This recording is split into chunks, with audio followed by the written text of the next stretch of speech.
Welcome. I'm Sebastian Mahfood, and you're listening to WCAT Radio, the on-air wing of En Route Books and Media, bringing you the dulcet sounds of Catholic wisdom. Hello, this is Ray Gerard. Welcome to another edition of St. Paul's Letters to America. This is the program that asks, what if St. Paul were alive today?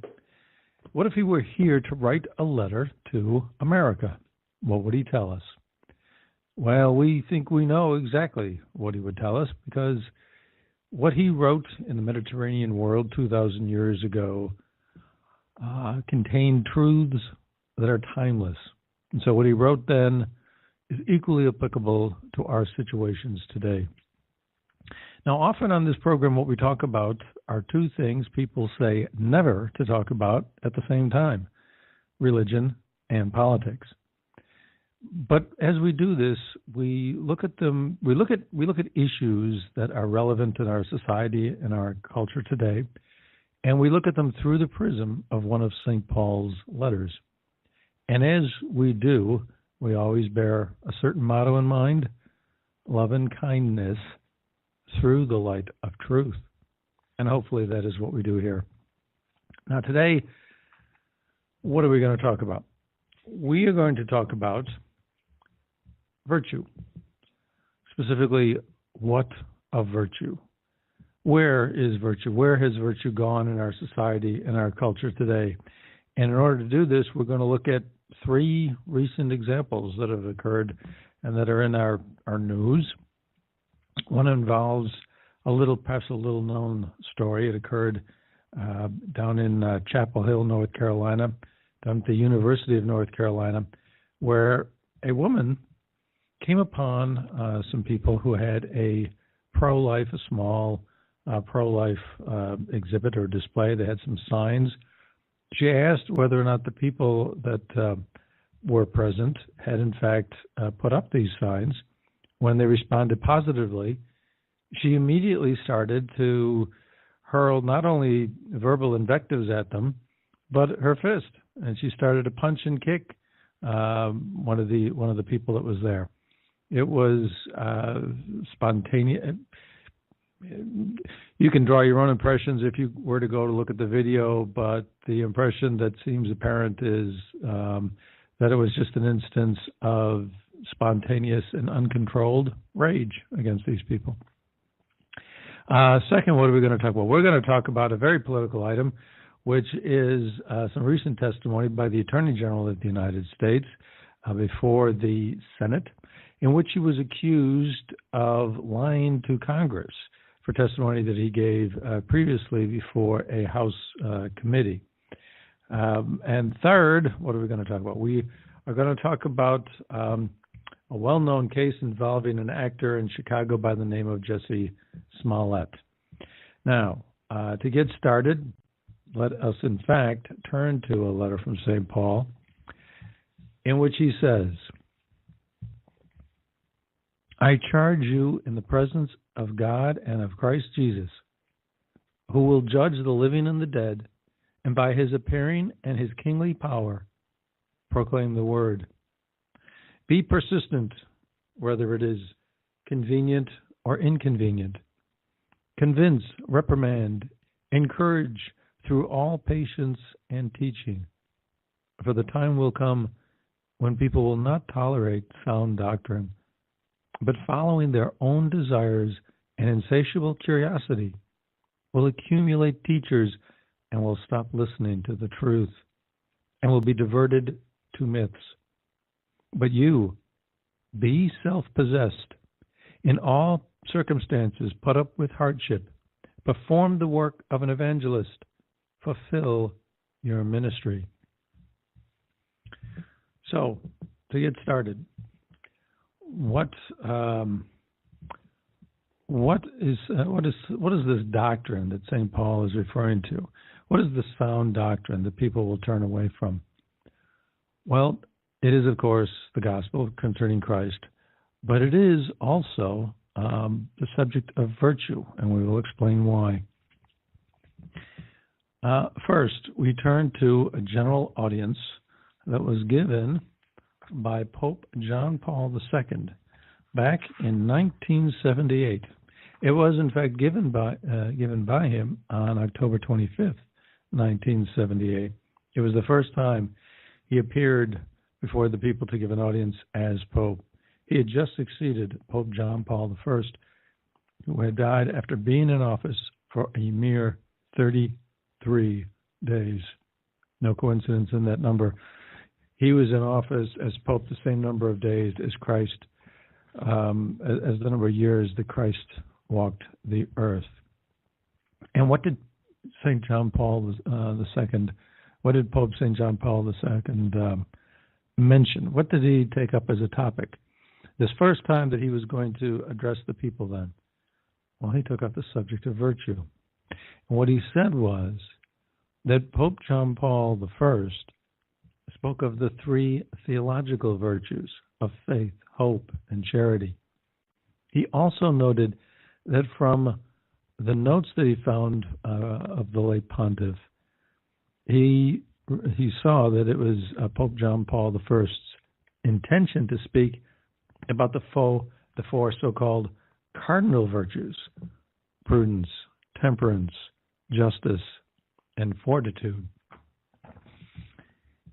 And so here, for the first time that he's addressing the people, Pope John Paul II is mentioning these seven important pillars of the Catholic faith, these seven important virtues. Why did he think it was so important to talk about this as the first topic that he spoke about?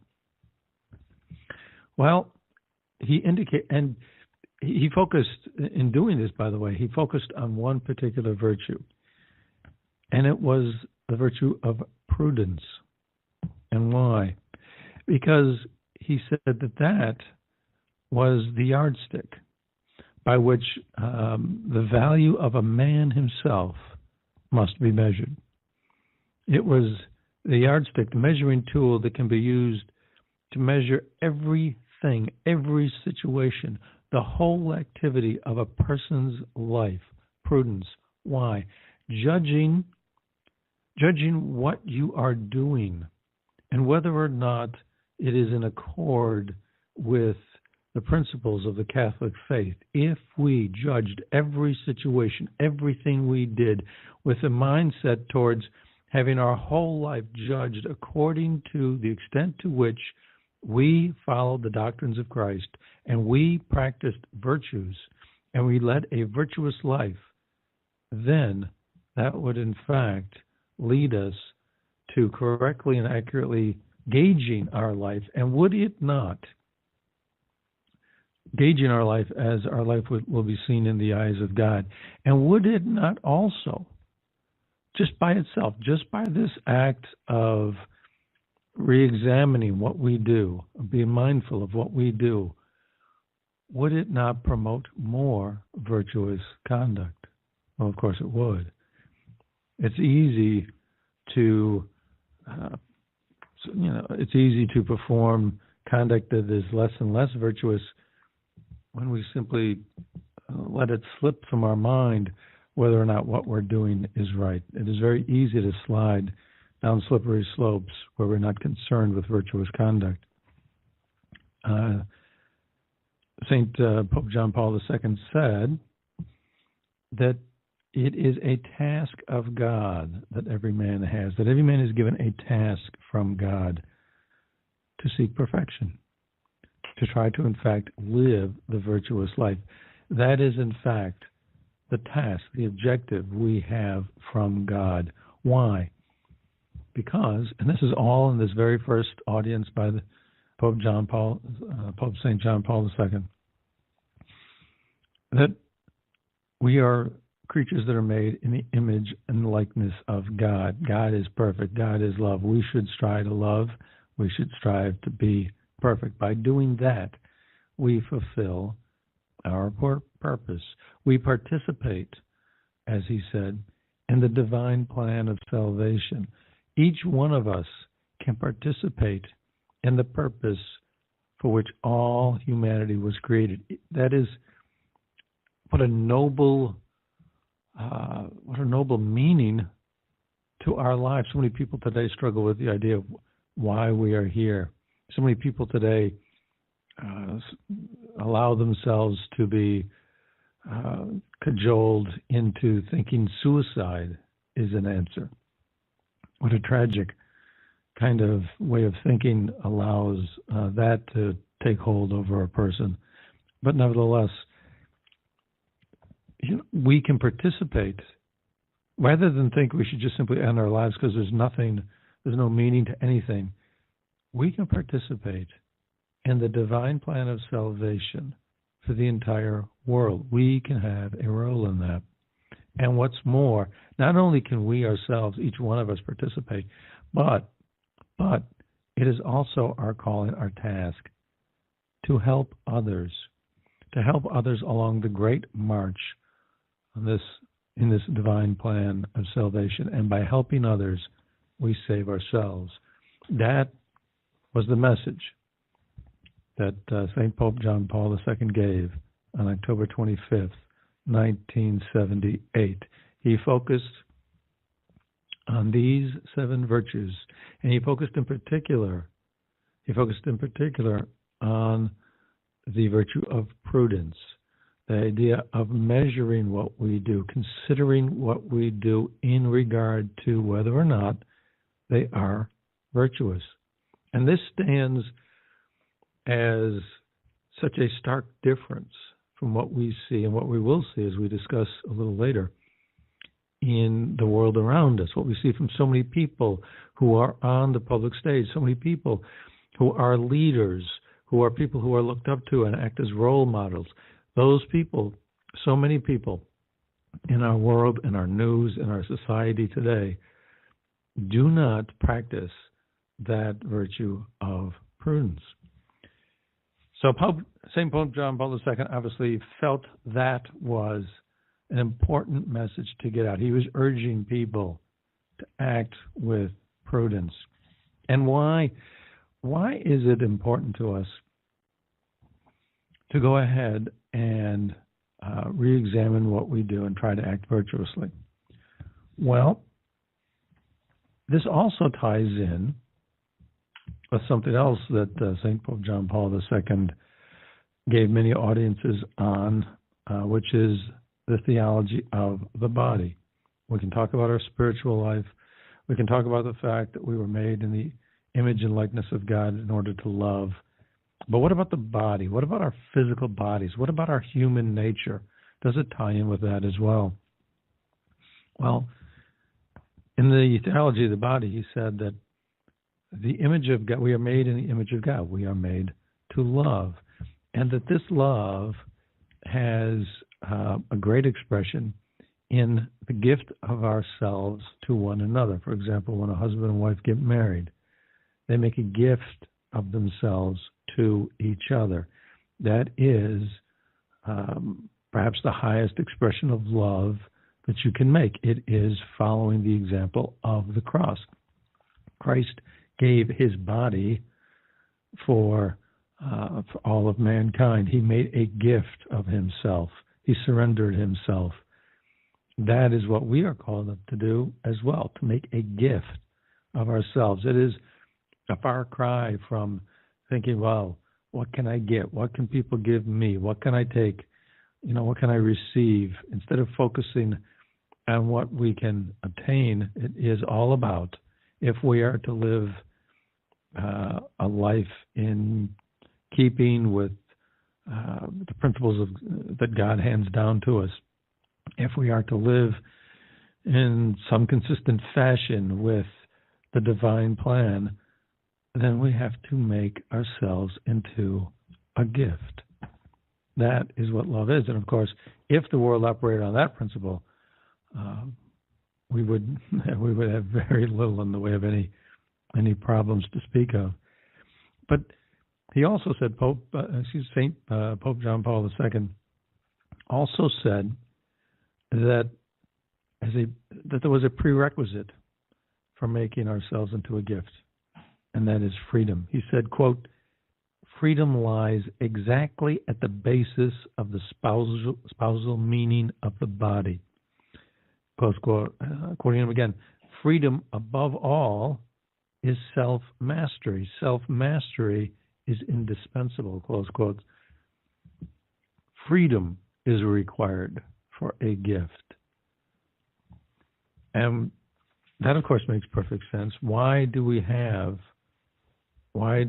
we even given the gift of free will? Why do we even have freedom as human beings? Why are we not simply like animals where there's not much to decide in terms of how we're going to act or what we're going to do? We have free will. Why? So that we can, in fact, make a gift of ourselves. So that, in fact, when we choose to do something for the benefit of others, or we do something in service to God, that it is, in fact, a giving of ourselves. It is a conscious decision to give. It is a gift. And he said that in order for freedom, what is indispensable is self-mastery. Self-mastery is indispensable. Why? Well, just take, for example, the situation of a husband and a wife. What kind of a gift would one person make to the other if that person lied to the other person? What kind of value would there be to the gift if that other person was unfaithful? What if he was violent to his spouse? What if he gave in to fears so that he could become perhaps a slave to alcohol, a slave to gambling, a slave to TV, or any other selfish pursuits, anything but thinking what would be good for the other person, what he can give to the other person, what he can do for the other person. You have to have self-mastery over yourself so that you don't fall into selfish conduct. You have to restrain your own selfish desires. This is all very consistent, and it wraps into a coherent whole. Also, how about original sin? How about the basic nature of man? Does this get wrapped into that picture as well? Well, St. Pope John Paul II also referenced in a book called Memory and Identity. He also referenced something that appears in the Gospel of John that Jesus said at the Last Supper. And Jesus said, the Holy Spirit, quote, "The Holy Spirit will convince the world concerning sin," close quote. And in pondering this, St. Pope John Paul II said he was called to think of the doctrine of original sin, and how St. Augustine said the original sin was amor sui usque ad contemptum Dei. In other words, the love of self to the point of having contempt for God. And John Paul II said, in order to reverse this, we have to flip this equation completely around. We have to turn it 180 degrees. We have to have love for God to the point that we have contempt for ourselves. And it is in fact the philosophy that underlies all of Christianity. It's the philosophical outlook that has formed the basis for the Judeo-Christian civilization, Western form of civilization. It is thinking of the person first. That is the reason why we have the Bill of Rights, because people have freedom that must be respected. It is considering the needs of other people first. It is give first, take second. This is why John said, "Ask not, what your country can do for you. Ask what you can do for your country." St. Pope John Paul II said that in looking at this, it's interesting to go back to the book of Genesis, where it says, "You will be like God, knowing good and evil." In other words, as John Paul II said, in other words, you yourselves will decide what is good and what is evil. And he said that over the years, I've become more and more convinced that the ideologies of evil are profoundly rooted in the history of European philosophical thought. What's he talking about? He's talking about exactly what St. Augustine warned about. He's talking about loving ourselves to the point where we have contempt for God. It is where we decide what is good and what is evil. It is the whole stream of modern European philosophical thought that started with guys like René Descartes, continued through folks like Hobbes and Rousseau, and have continued even up to the present day. It is the whole idea of subjective morality. It is the whole idea that we can decide. It is the idea that is behind getting God out of the school system. It is the whole idea that we can decide that abortion is not really killing. We can decide. We can decide. We can decide. We can establish new rules of morality. You have a pregnant woman. There's two people there. No, there's only one. We can decide how we want to look at things, and then all of a sudden, however we decide to look at things, that becomes right, and the other person's way of looking at something becomes wrong. This is what he was talking about. It does in fact have a connection. It has a connection. It is rooted in this whole idea of good and evil, of original sin. This is in fact rooted in our system of government. It's rooted in our very Constitution. It's rooted in the separation of powers. We have a government. We've got 3 different branches of government. Why? So that each branch can provide a check on the other branch, so that each branch only has 1/3 of the power of the government. None can ever hope to attain a majority of the power all by itself. And why is that? Well, in Federalist Paper number 51, we read that ambition must be made to counter ambition. The interest of the man must be connected with the constitutional rights of the place. It may be a reflection on human nature that such devices should be necessary to control the abuses of government. But what is government itself? But the greatest of all reflections on human nature. If men were angels, no government would be necessary. If angels were to govern men, neither external nor internal controls on government would be necessary. In framing a government which is to be administered by men over men, the great difficulty lies in this. You must first enable the government to control the governed, and in the next place, oblige it to control itself. They recognized that men were not angels, that we didn't act virtuously all the time. And therefore, we had to place ambition against ambition just to make an equal playing field, because they presumed people would act without virtue. It is true that lots of times people do act with virtue, but you can't count on it. It is as old as original sin. So government plans on people not being virtuous. Religion stands to tell people to act virtuously, because while government controls what happens here on earth, obviously religion is there to help us on our journey, our great march towards salvation. It helps us with the internal life, the interior life. This is the human condition. This is the human condition. But what about what we see in our world and our society today? If this is in fact all true, if virtue is tied, if we need freedom to make a gift of ourselves to other people, if it is good and true and right that we should act like beings in the image of God, if we should love one another, and if we need to be free in order to make such gifts of ourselves, and if in order to exercise such freedom properly, we need to have self-mastery over ourselves. We need to act virtuously and then fulfill the plan and hopefully obtain salvation later.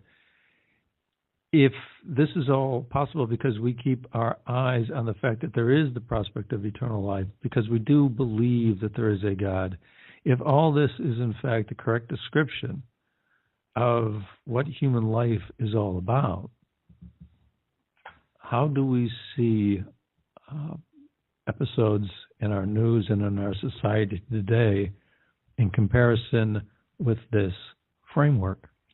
How well is our world living up to this structuring of human existence? How well are we playing the game?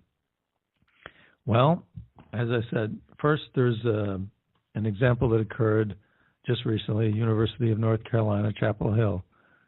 A woman spied a pro-life exhibit. She demanded to know whether or not the people there had put up those signs. When they admitted it, she proceeded to punch and kick them.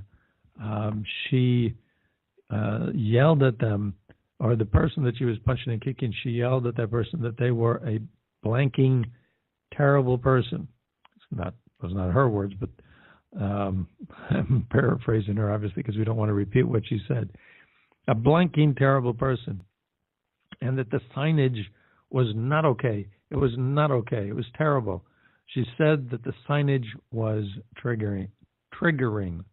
She was blaming the people who had put the signs up for her own violence. They triggered her into her behavior. It's interesting, according to her Facebook account, she described herself as a mental health advocate. Well, question. Are you advocating for mental health if you completely lose control of yourself and fly into a violent rage for somebody who has not provoked you with any kind of physical violence or given you any physical provocation at all? As a matter of fact, I didn't give her any provocation in any sense, because this person simply could have walked by. They didn't approach her. They didn't tell her to please come look at our signage. They didn't do anything to her. It was completely gratuitous, this attack that she posed on these people. And the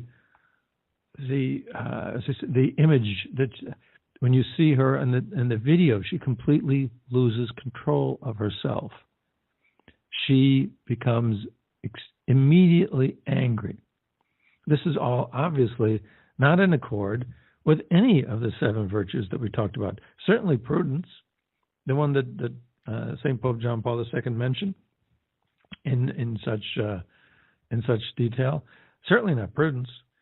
If she, for a minute, stopped to think whether or not this was just, whether this was proper, if she had, for a minute, thought about perhaps restraining herself, would she not have prevented this violence? When is violence justified? When there is not violence that precipitated it? When is violence ever okay when it's not in self-defense?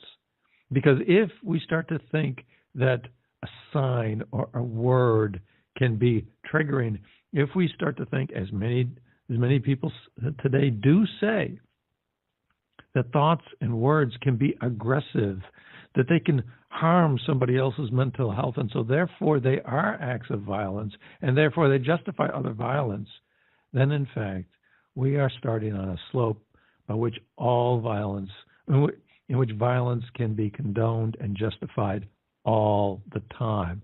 All somebody has to do to become a victim of violence is think in some way or say something in some way that the person who wants to perpetrate the violence does not agree with.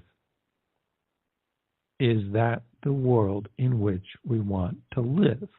Because once that becomes acceptable, what are we going to have? People decry the Wild West in the United States because it was supposedly some terribly lawless, violence, anything goes kind of culture. This would be infinitely worse. The stories of the Wild West were greatly exaggerated. This would be would be worse.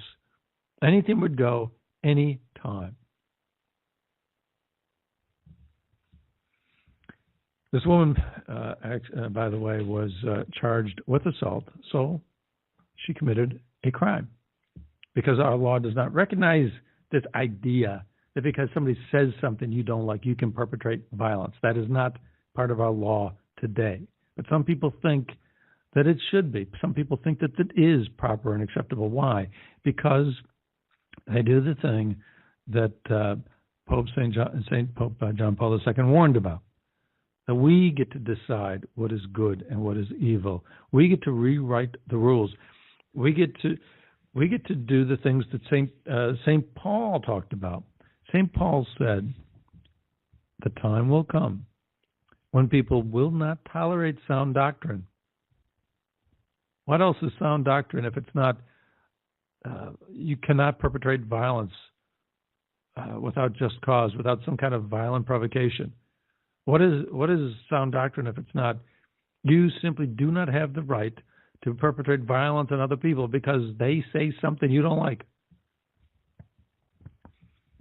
St. Paul says these people will follow their own desires and insatiable curiosity. Insatiable curiosity, what's he talking about? Can we not apply that to what we're living in today? Insatiable curiosity. And curiosity about what? Curiosity to think in whatever kind of new ways they want to think.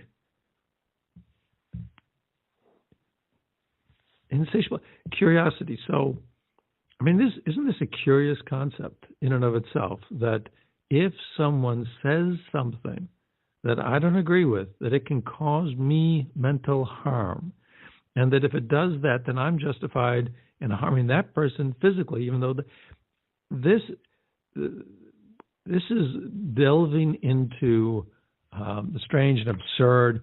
It is in fact exactly what St. Paul was talking about, where people will accumulate teachers saying all kinds of different things and will stop listening to the truth. Is it not a truth to say only violence can beget violence? Speech should not. And they will be diverted to myths like perpetrating violence for people that are peaceful.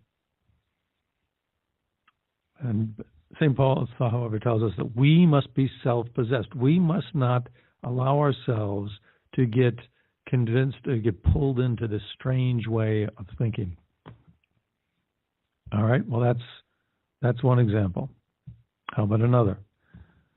Well, now we can come up with the case that involves the Attorney General of the United States of America.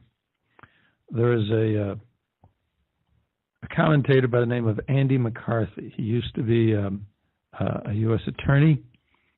He's now in the journalistic field. He writes for National Review, appears on Fox News. And normally speaking, this is a subject matter in which I would not like to delve. I do not like to get into things that are, I think, blatantly political. I know I say that we deal with the political, but we deal with the political in a nonpartisan sense. We deal with the political on this program in terms of things that are in the political sphere without talking about them from one side of the political spectrum or another. And I don't think what we're going to do right now falls into that category either. Some people may perceive it as doing so. But nevertheless, let's examine why I'm saying that we can do this properly without taking sides. Because the only side that we're going to advocate for now is the side of telling the truth and not telling lies. Mr. McCarthy wrote an article. It's called "The Big Lie That Barr Lied." He starts, quote, "I originally thought this was too stupid to write about. But stupid is like the plague inside the Beltway. One person catches it, and the next thing you know, there's an outbreak."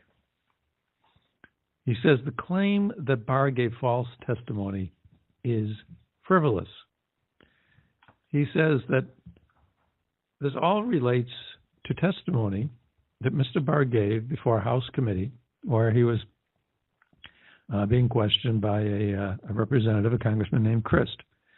Mr. Christ asked, and this is back on April 9th, Mr. Barr had released a letter on March 24th summarizing, in his words, the conclusions of the 400-page report by the special counsel, Robert Mueller. He had written a 4-page letter summarizing the conclusions, the legal conclusions of that report, not the findings, not all of the evidentiary findings of the report. There is a rather large difference, especially to attorneys. Anyways, Mr. Christ said, reports have emerged recently, General, that members of the special counsel's team are frustrated at some level with the limited information included in your March 24th letter, that it does not adequately or accurately necessarily portray the report's findings. Do you know what they're referencing with that? His response, this is Attorney General Barr, quoting, no, I suspect that they probably wanted more put out. But in my view, I was not interested in putting out summaries or trying to summarize, because I think that any summary, regardless of who prepares it, not only runs the risks of, being under-inclusive or over-inclusive, but also, would trigger a lot of discussion and analysis that really should await everything coming out at once. So I was not interested in a summary of the report. I felt that I should state the bottom line conclusions, and I tried to use Special Counsel Mueller's own language in doing that. Now, this has been described as a big lie, because what happened was Mr. Barr puts out his letter on March 24th, stating that there's not going to be any new indictments, that those are the legal conclusions, that there was no obstruction of justice and so forth. That there was no collusion with the arrestor, there was no obstruction of justice. And that was the conclusion. He had apparently offered Mr. Mueller the opportunity to review that letter before it went out. Mr. Mueller declined. He then received a letter 3 days later. 3 days later, and that letter complained about the letter that Mr. Barr had just issued. And so Mr. Barr then called Mr. Mueller. Some years before, Mr. Barr had been Mr. Mueller's boss at the Department of Justice back when they both served President George H. Bush. And so he asked him, what's this letter about? Do you have a problem with what I said in my 4-page letter? And according to Mr. Barr, Mr. Mueller said that no, he didn't dispute what was in the letter, but that he did in fact want more out, that they didn't like the press reports. Now, I have a problem with why a federal prosecutor would be bothered with what's written in the press. Prosecutors have very specific jobs. They're interested in justice. They're interested in finding crimes, and if they find crimes, charging those crimes. They have the peculiar role of having to be fair to both parties. They are interested in justice.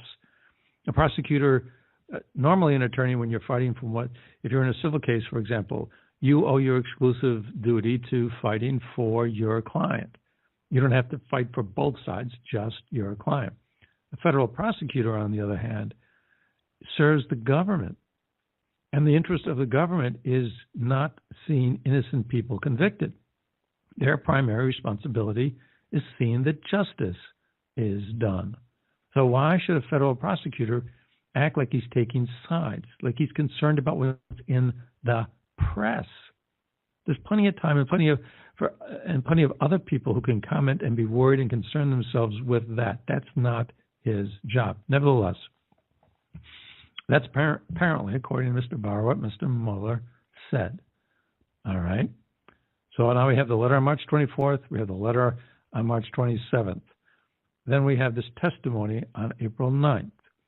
And Mr. Barr says that he does not know what they're referencing. When the question had to do with Mr. Mueller's team, it wasn't about Mr. Mueller, it was Mr. Mueller's team. I suppose you could say Mueller's obviously part of his team. But Barr said, no, I don't think. I suspect they probably want more put out. He is, in fact, relating what he was told by Mr. Mueller. But he's volunteering this because this is not precisely germane to the issue. The issue is what was wrong with Mr. Barr's letter of the 24th. Well, Mr. Barr put out a letter about legal conclusions. The complaint from the Mueller team was about findings, about evidence, about all of the content of those 400 pages, about the stuff, the facts and the circumstances that they were able to determine that did not rise to the level of something that constituted a crime. Well, okay, but Barr said, look, all I was concerned about my 4-page letter was whether or not something constituted a crime. All that findings stuff, that can be dealt with later once the full report comes out. So we're talking about two different things. And while Mr. Barr says, no, I don't know what problem they had with the letter, and mind you, again, he offered them an opportunity to review it. Then he says, however, I suspect they probably wanted more put out. Now, he's not talked to these members of Mr. Mueller's team, so he doesn't know for a fact. So in any event, first off, here you've got an attorney general that releases a report when he didn't have an obligation under the regulations to do it. Then he also volunteers other information that is not directly related to the question that he was asked, and he does that as well. And he's trying to be forthcoming, and he's characterized as lying.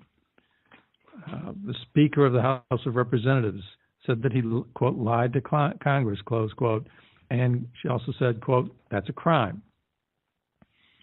Well, as I said, in the words of Mr. McCarthy, this is frivolous. When we look at he says, quote, when we look at the actual words of this exchange, Barr's testimony is clearly accurate. Why? Because he's responding precisely to the question about whether or not Mr. Mueller's team had a problem because it didn't adequately report the findings. And of course, Barr's letter didn't deal with findings, and he hadn't spoken with the team, but nevertheless, to characterize this then as a lie runs roughshod over what prudence would dictate. It's interesting that this, there's accusations about the fact, or there's accusations dealing with the fact that the letter from Mueller's team to Barr was leaked the night before his testimony.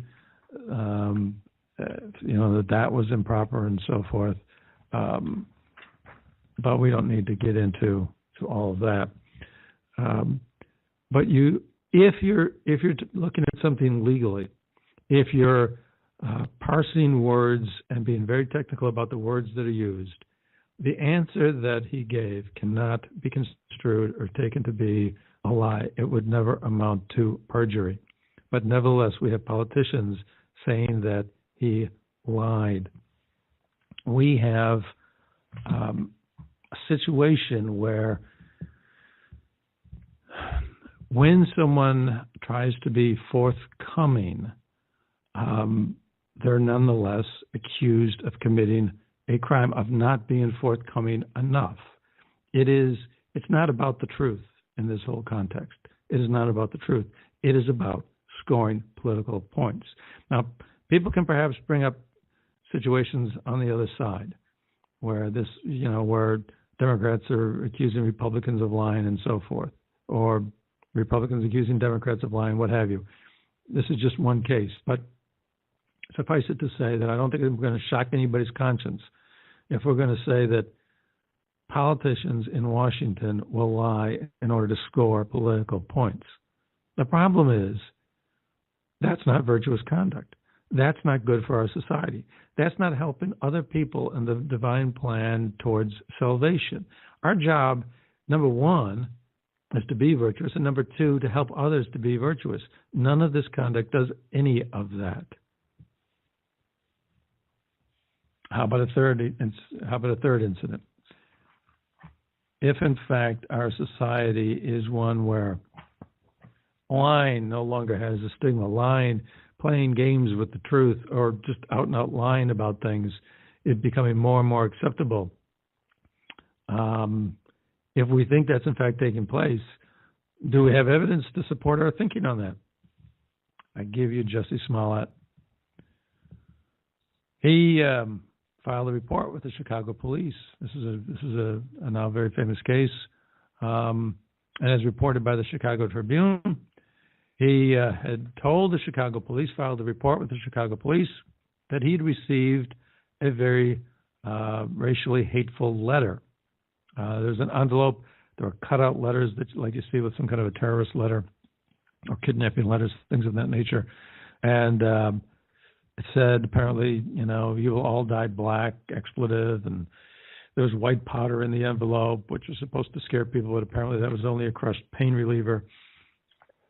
The letters MAGA appeared on this letter, and that Smollett received this racially hateful letter about a week before another incident that he reported to the police, which was early morning hours. He's walking the streets in Chicago, a very cold night, and Mr. Smollett, who is black and openly gay, was confronted by people apparently wearing MAGA hats, MAGA hats.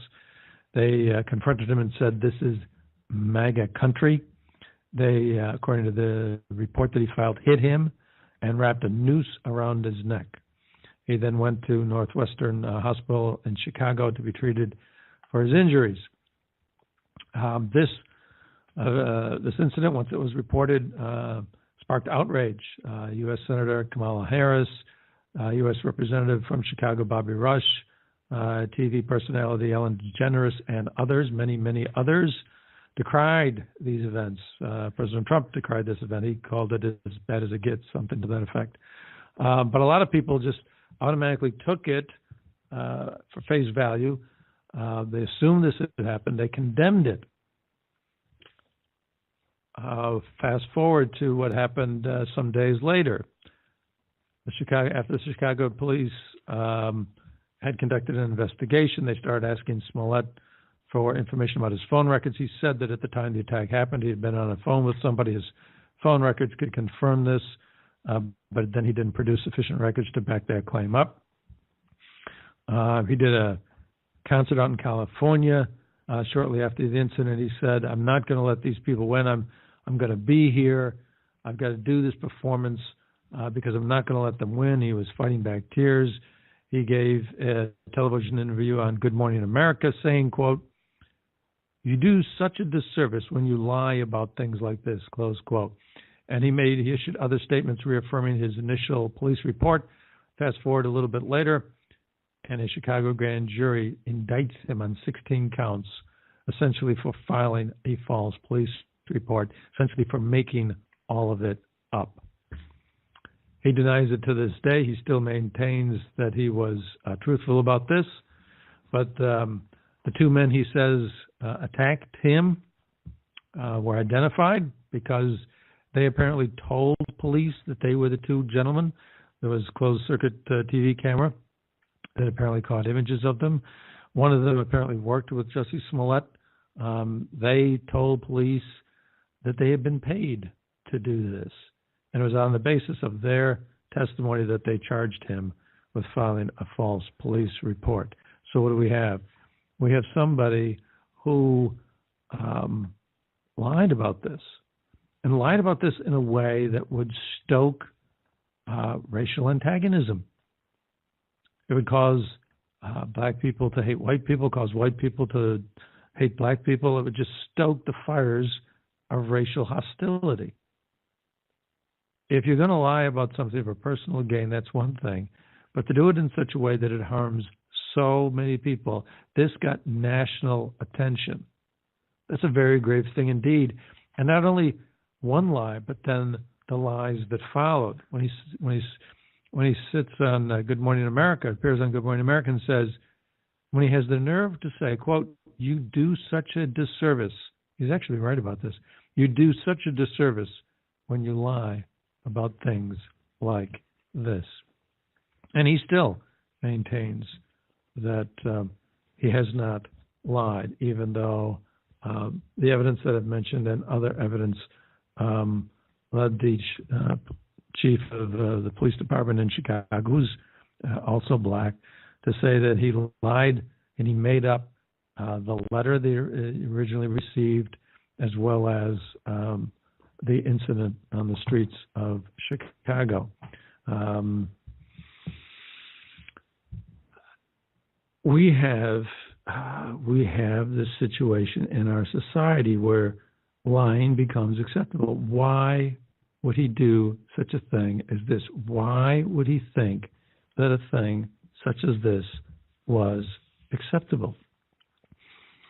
What about any of the people involved in these three incidents? If they had the virtue of faith and if they believed in a God, if they truly believed in a God that loves, would they not know that loving other people is important? If they had the virtue of hope, if they had hope in the life hereafter, would they not be concerned with whether or not their actions jeopardized that life in the hereafter? If they had the virtue of charity, or they were concerned with the good of the other person. As we talked about, the Christian philosophy, the whole Christian way of life is what can I do for others, not what they can do for me. If they had that virtue, would they have acted differently? What about prudence? We've already talked about that. Temperance. Temper your actions. Temper the excesses of what you might do. Certainly that could affect a lot of this. What about justice? In the case of Attorney General Barr, for example, justice. Is it just to say that he's committed a crime? When it's so clearly, if you look at his words, which is what any crime, if in any kind of a court, if they're going to look at a crime, you're going to look at the words. Instead of just coming off with narratives for public consumption, if you look at the actual words, if we're honest about things, if we're interested in being accurate, if we're interested in justice, would not people have acted differently in this? What about fortitude? If people believed in God, believed in faith, believed in the need to be charitable towards other people, certainly then they would have the fortitude to fight for that. But instead of having the fortitude to fight for that, they're actually fighting for the reverse. But the news is not all bad. We're not the only ones who think that perhaps virtue is lacking. There is a good news story. It's one that perhaps will not be heard of very much. It involves a very small little school, starting with only a dozen students right at the moment who are enrolled. But there's a new school in a town called Burnsville, Minnesota. It's being called Unity High School. And it is to teach virtue. It is to prepare people for a good life. It is a high school designed for people who may go into the workforce, may go into the military, may go into religious vocations. But whatever they choose to do in life, they will be treated in this school with equal dignity, or so say its founders. One of whom is Matt Burke. He's a retired football player. He used to play with the Minnesota Vikings, also Super Bowl winning Baltimore Ravens. There's a man named Tom Bankston, owner of a small publishing company, who's helping found this high school. But it's to focus not only on education, academic education, but also on living the virtuous life. Burke says that if you go to an Ivy League school, is that a guarantee of a great life? No. If you make a lot of money, I think what he's saying is if you make a lot of money, is that a guarantee of a great life? No. Is that a guarantee of happiness? No. For Burke, he said, I would say the most important thing to me is that they would have a firm foundation in their Catholic faith. He says that the Catholic faith provides a great framework for building character. And he cites the cardinal virtues that we've mentioned of prudence, temperance, justice, and fortitude. He said, quote, "We really want the faith to be alive, to really be a part of the kids' lives, not just taking a religion class," close quote. That is what life is about, is it not? When our lives are over, will anybody remember, well, we scored some political points when we, accused, somebody of lying to Congress. We raised, perhaps people will be remembered for, someone will be remembered. Perhaps Jesse Smollett will be remembered for raising a ruckus on a made-up story, on a hoax. What do we want to be remembered for? Those things are the important things in our life. Those things constitute the measure of our life. All those individual situations make up the whole of the activity of our lives, and the virtues are the yardstick by which they will be measured. So if we are going to listen to St. Paul, if St. Paul were alive today and wrote the passages that we quote earlier to America, would we not then be encouraged to be persistent, whether convenient or inconvenient? Would we not try to convince, reprimand, encourage through all patience and teaching the sound doctrine of living virtuous lives? And would we not heed the call when he says the time will come when people will not tolerate sound doctrine but will follow their own desires? Will we follow our own desires, or will we, as St. Paul encourages us, fulfill our ministry and perform the work of an evangelist? Will we tell people that virtue is necessary for happiness? Virtue is necessary to properly exercise our freedom to be gifts of other people, to in fact live in the image of God, to in fact give meaning to our entire lives. Virtue is that important. Without it, if we cannot master ourselves, we cannot hope to in fact live the Christian life and live according to the meaning and purpose for all our lives. Virtue is that important, and that is a message America certainly needs to hear these days. We are very grateful that you were listening to us, at least to hear this message for this hour. We hope you will enjoy us. We hope you will join us again. Until then, I'm your host, Ray Gerard. Thank you. God bless. We hope you enjoyed the program and will join us back for another show on WCAT Radio. This is Sebastian Mahfood. Good day.